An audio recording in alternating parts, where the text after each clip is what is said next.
ഓശാന ഞായർ, രാജകീയ പ്രവേശനത്തിന്റെ ഓർമ്മ. നോമ്പുകാലത്തെ 7ാമത്തെ ഞായറാഴ്ചയാണ് ഓശാന ഞായർ.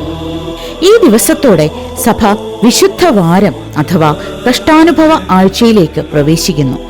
യേശുക്രിസ്തു തന്റെ പീഡാനുഭവങ്ങൾക്കും മരണത്തിനു മുൻപായി ഒരു രാജാവിനെ പോലെ ജെറുസലേമിലേക്ക് എഴുന്നള്ളിയതിന്റെ ഓർമ്മ പുതുക്കലാണിത്. ലോകം കണ്ട മിക്ക രാജാക്കന്മാരും കുതിരപ്പുറത്ത് സൈന്യത്തോടൊപ്പമാണ് നഗരങ്ങളിൽ പ്രവേശിച്ചിരുന്നത്. എന്നാൽ യേശു തിരഞ്ഞെടുത്തത് ഒരു കഴുതക്കുട്ടിയെയായിരുന്നു. ഇത് അഹങ്കാരത്തിനല്ല, മറിച്ച് വിനയത്തിനും സമാധാനത്തിനുമാണ് മുൻഗണന നൽകേണ്ടതെന്ന് നമ്മെ പഠിപ്പിക്കുന്നു. യേശു കടന്നു വരുമ്പോൾ ജനങ്ങൾ തങ്ങളുടെ വസ്ത്രങ്ങളും ഈന്തപ്പനയോലകളും വഴിയിൽ വിരിച്ചുകൊണ്ട് ദാവീദിന്റെ പുത്രന് ഓശാന, കർത്താവിന്റെ നാമത്തിൽ വരുന്നവൻ അനുഗ്രഹീതൻ എന്ന് ആവർത്തിച്ചു വിളിച്ചു. ഓശാന എന്ന വാക്കിന്റെ അർത്ഥം ഞങ്ങളെ രക്ഷിക്കണമേ എന്നാണ്. തങ്ങളെ രക്ഷിക്കാൻ പോകുന്ന മിശിഹയാണ് യേശുവെന്ന് ജനങ്ങൾ തിരിച്ചറിഞ്ഞ നിമിഷമായിരുന്നു അത്.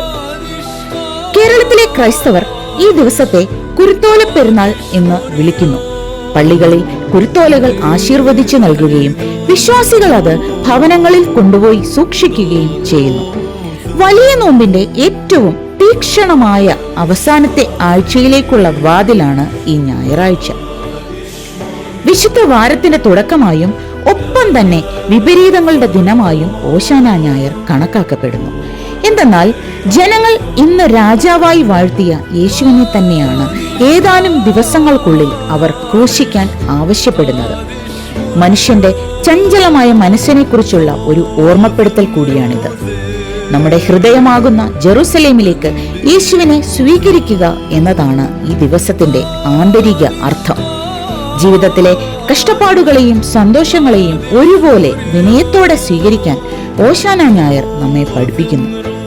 ഈ പരിശുദ്ധ ദിനത്തിൽ നമുക്ക് ഹൃദയം തുറന്ന് ദൈവത്തെ സ്വാഗതം ചെയ്യാം. നമ്മുടെ ജീവിതത്തിലും യേശുവിനെ രാജാവായി സ്വീകരിച്ച് സമാധാനത്തിലും സ്നേഹത്തിലും ജീവിക്കാൻ നമുക്ക്.